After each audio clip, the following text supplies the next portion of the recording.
Hello, everybody. This is Recovery Dude. Hey, I'm here today to talk about steps 6 and 7. And if you're anything like me, if you work through the steps, I kind of glanced over 6 and 7. It didn't seem like there was a whole lot of action to be taken on those steps, so I flew through them. And the problem is, there's a lot more than meets the eye with 6 and 7.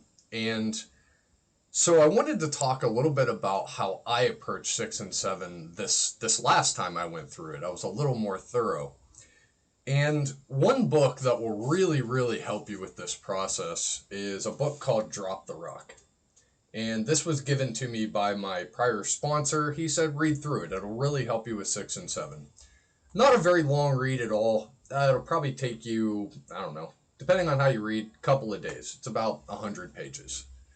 But it really shines light on step 6 and 7, and it's kind of the guide to how to work those steps.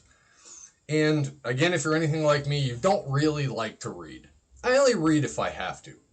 So we'll call this kind of the cliff notes of that book.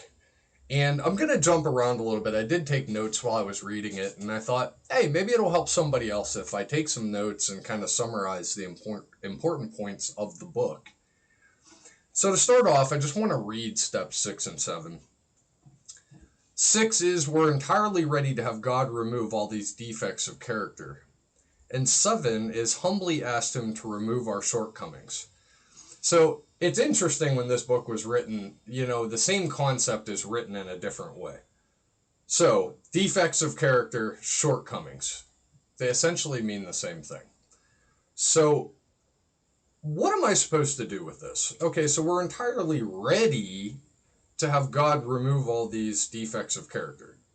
And then 7 humbly asked him to remove these. Okay, well, how do I really go about that? And what essentially are we doing with these steps? So when I looked at it, I'm like, okay, I can admit to God that I want to have my defects removed. And I'm ready to have them removed, but where's the action? Like, how do I get rid of these defects? How do I go through the process of asking him to remove these defects? So our defects came out in steps 4 and 5. So when we did 4, we did our lists, and we had talked about adding in a column how that affected your life. So did it affect you financially? Did it affect your ego? You can see when you do those lists that certain things pop up multiple times on your list. For me, pride. Pride was one of the number one things that popped up on that list. So, what was one of my character defects? I was prideful. And finances was another one. I was very financially driven, and I had to learn that was actually hindering me.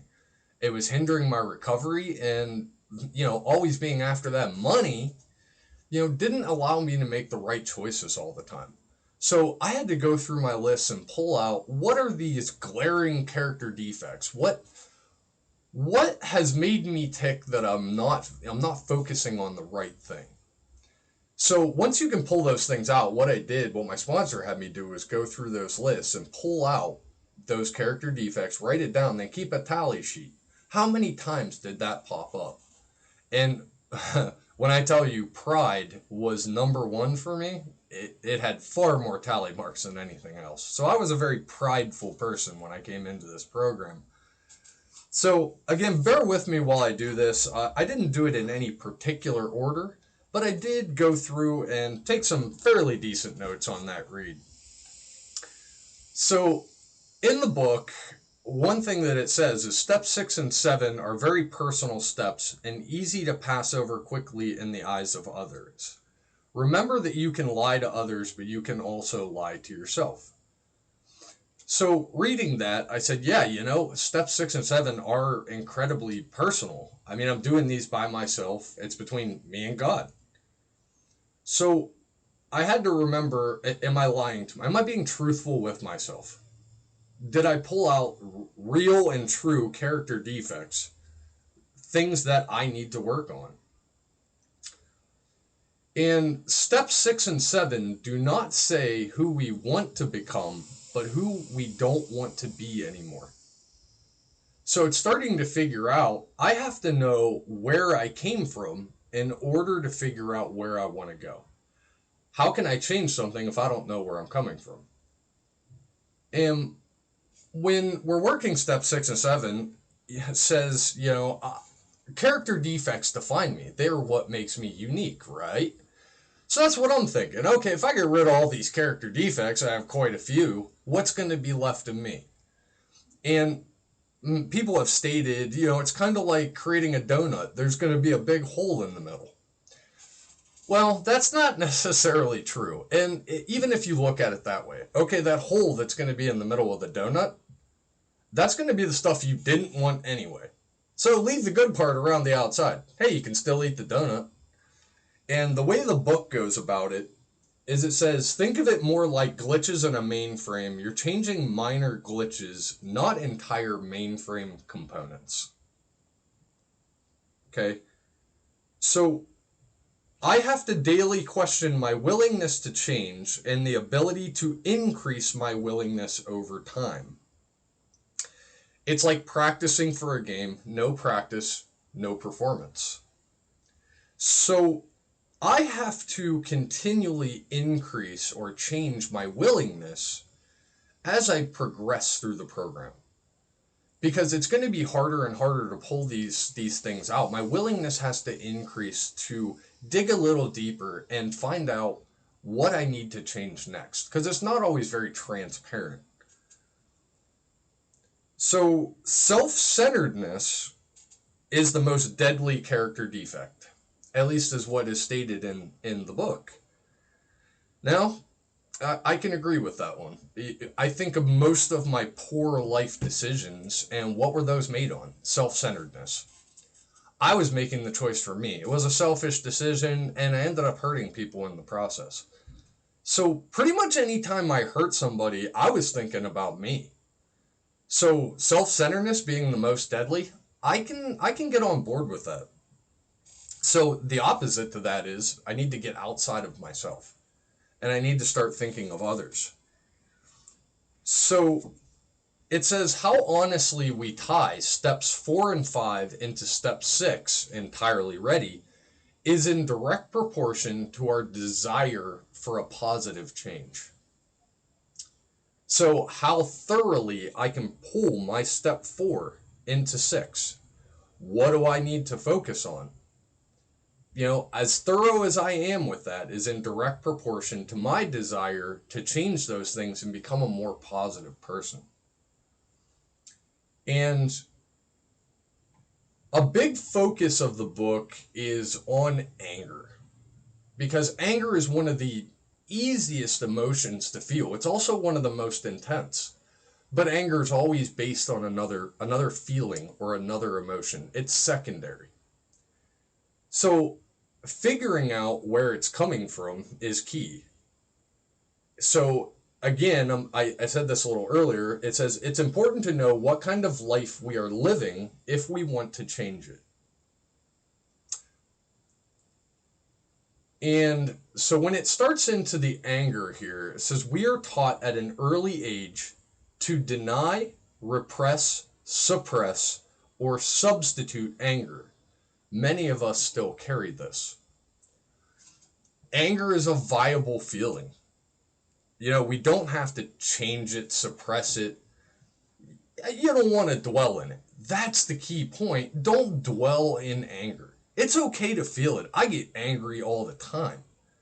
But the problem is, if I'm angry for more than a couple of minutes, I know to myself, I'm not working a good program. I'm not in the right headspace, heart space, soul space, because this anger is getting the best of me. So anger is okay. Anger is fine to feel. Just don't dwell in it for extreme periods of time. So again, we'll go back. I'm going to say this a lot, but move a muscle, change a thought. If I'm feeling, or even an emotion, if I'm feeling some kind of way, I have to take some action. A lot of times I'll just pick up the phone. If I'm feeling angry and I just can't get rid of it, I'll tell somebody why I'm angry. Usually they'll laugh at me and say, okay, I understand why you're angry, but why are you so angry?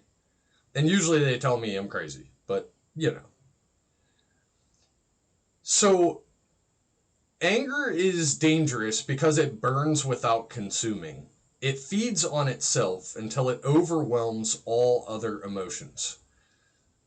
Well, that makes sense to me because anger is probably the most intense emotion that you can feel.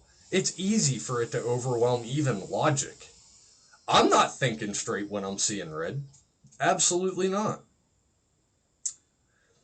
And it goes into saying fear and guilt fuel anger. So, fear is an underlying theme for a lot of emotions. What am I fearful of? And guilt. I'm mad at myself for something that I did, and I'm feeling angry about that. So, the fear and the guilt are what I need to take care of to get rid of that anger. Stuffing anger, not dealing with it, just keeping it, bottling it up. Stuffing anger is like filling a basement with hungry dogs. When we open the door, they all come out explosively. We move into a rage out of all proportion to what triggered the anger. So bottling it, I'm sitting there and it's festering, and now this anger's coming out explosively because I didn't deal with it when I was a little less angry. I just let it build up. And yeah, I could see that coming out like a pack of explosive dogs. I've done that before. Absolutely. And 6 and 7 are about letting it all out. Get the monkeys off your back before they reach your throat. So we're trying to figure out what those monkeys are. We got to get them off of there because I don't want them strangling me. And it also states that having a feeling of being right is a cage, not a freedom. Self-righteousness. So you've heard that concept, self-righteous anger. That's the worst kind. Because it's anger that I'm fueling because of my own thought process. I'm self-righteously mad because I think I should be.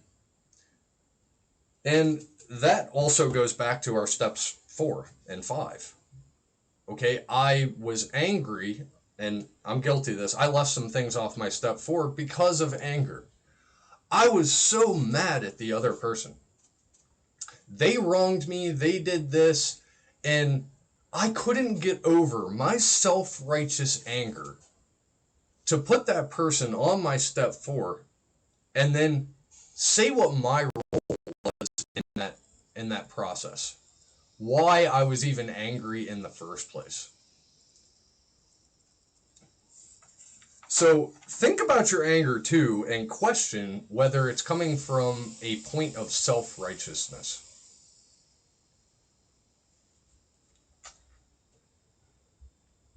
So some other concepts that are covered in the book.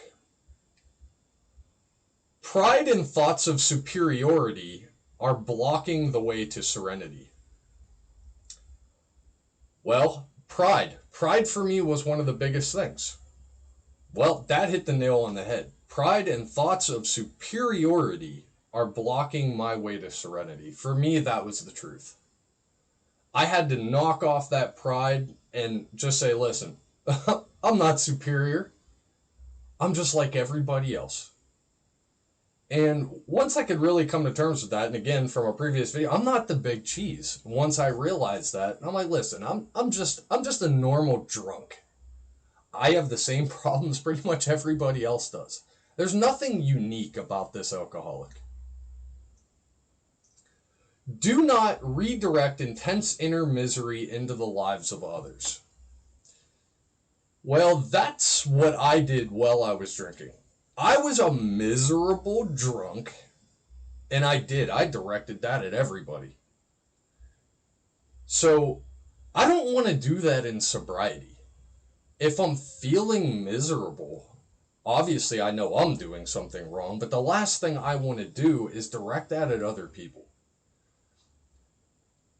And the way I typically have lived my life is I say, if I'm feeling horrible, if I'm feeling down, I'm having a crappy day, and I go around through my day letting everybody know just how crappy my day is going, then I'm going to make them miserable. My day's going to get worse and nothing's going to get better.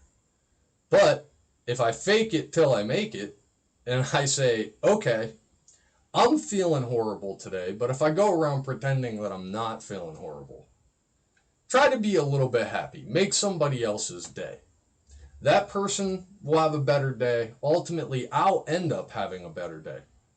And if I don't end up having a better day, which usually doesn't happen, at least I can hang my hat on the fact that maybe I helped somebody else to have a better day. Getting rid of character defects is not the central focus of our lives. That is not living life on life's terms. We should only do the best we can with what we know at the time. So let me read that again. Getting rid of character defects is not the central focus of our lives. That is not living life on life's terms.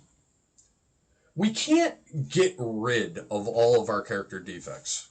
And in my case, I pretty much can't get rid of any of them. I can work on them. I can make them better. They don't show as much as they used to. But these are ingrained in me. I mean, these character defects have probably been around since I was 5. I can't change that. I may not have enough time in the rest of my life to redirect that and change that defect or get rid of it. The key is to recognize it and try to work on it. Not have it be as glaring as it used to be. One piece of advice that somebody gave me when dealing with character defects is to put all of your character defects on a piece of paper, each one on a different piece of paper, throw it in a box. Each day, pick out one sheet of paper and work on just that one character defect. Try not to use it. So just for that day, that character defect, recognize it and try not to use it. So for me, try not to be prideful. If I picked pride out of that thing, whoo, man, that's going to be a hard one for me because pride used to define me. So if I pulled pride out of there, I'm going to have a tough day because I got to try to not be prideful over anything. But it helps. The practice makes perfect. So if I keep putting that back in the box and I pull it out a dozen times, I'm going to get a lot better at working on this. Humility is the act of choosing healthy choices rather than reactive choices. Now, I like this one because I struggle with the word humility at times, and I question to myself, well, what is humility? What does it really mean? So, if it's the act of choosing healthy choices rather than reactive choices, all I have to do is stop and think. Stop and think, take a second, and say, am I being reactive or am I making a healthy choice? Proactive rather than reactive. Okay? Keep in mind that while steps 4 and 5 are essential, they are inherently very selfish and self-centered. They're steps talking about myself. Steps 6 and 7 are critical in moving away from myself. 6 and 7 are focused on humility and getting out of myself. Skipping or half working 6 and 7 is the equivalent of believing my character defects are more powerful than my higher power's forgiveness. So if I neglect to do 6 and 7, if I look at 6 and 7 and say, I could just skip over them quickly, what I'm essentially saying is I don't deserve to be forgiven. My higher power does not have the ability to change my character defects, to help me to work on those character defects. Basically throwing the towel in the face and saying, nope, you can't help me. Well, when I work steps 1 through 3, I pretty much figured out somebody out there, something else out there has to have the ability to change my mind, my heart. So I know that there is a power greater than myself out there that can help me with these character defects. Because if I don't look to an external source to work on these character defects, I'm ultimately coming back to my character defects, me, and I'm not going to be able to change these things. So I need help from an outside source to be able to identify, truly identify, and work on these character defects. Character defects are like active addiction. I cannot keep using them if I want them to be removed. So if I keep using my character defects, then they're just going to get better, right? They're going to get stronger. And I can't get rid of them if I'm constantly using them. I have to identify them and change it. The more times I change it, the easier it gets.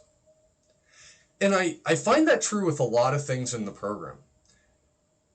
If I continue to do something, it's going to get easier. If I continually pick up the phone and call somebody, even if I don't have to, maybe just to touch base with somebody else, if I can pick up that phone more and more frequently, it's going to be easier when I actually need to pick up the phone. So practice makes perfect. And that's with just about everything. So if I can practice these concepts, again, I don't have to be perfect with it. Progress, not perfection. Identifying and knowing these things is really half the battle. So there are some other things in the book. I would highly recommend getting a copy of it and taking a look. Take your own notes. Again, it's Drop the Rock. It's a great way to do these steps.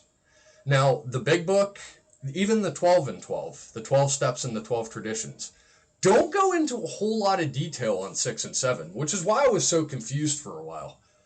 There's not a whole lot on how to work those steps. So that's another reason I recommend Drop the Rock. It actually takes those steps, pulls them out, and gives you some direction with those. So if you have any thoughts, feedback, questions, please post them in the comments below. I read them every day, and I'd be more than happy to respond. And yes, so hope you enjoyed, and have a great day. Thank you.